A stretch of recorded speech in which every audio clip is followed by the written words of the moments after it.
we have here is a Michael Ladd exclusive. We have an interview with one of the greatest marketers the NBA has ever had, Michael Jordan. Hello, thank you for joining us.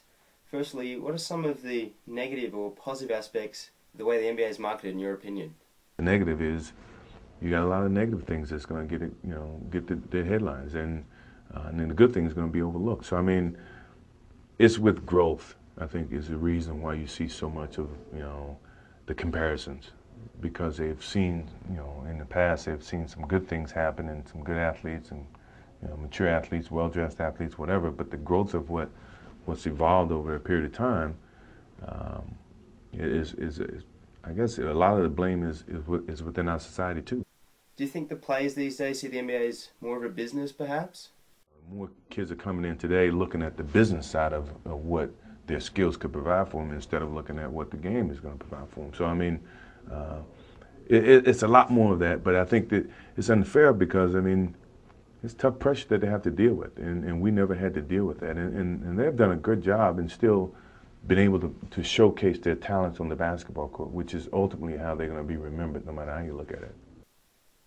How did you personally approach your marketing in the NBA? Showcase the type of determination, type of qualities that we feel a Jordan brand athlete should have. And it's not always your top athletes.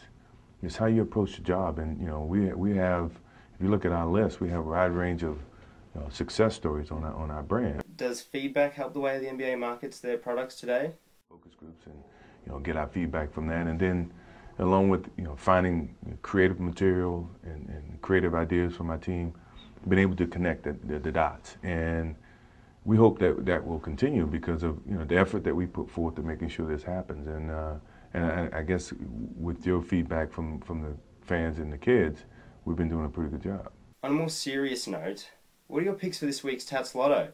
Any favourite numbers, or J's as you like to call them? I have some very sentimental favorites. 11 is one of my favorites. 3 is definitely one of my favorites, and 13.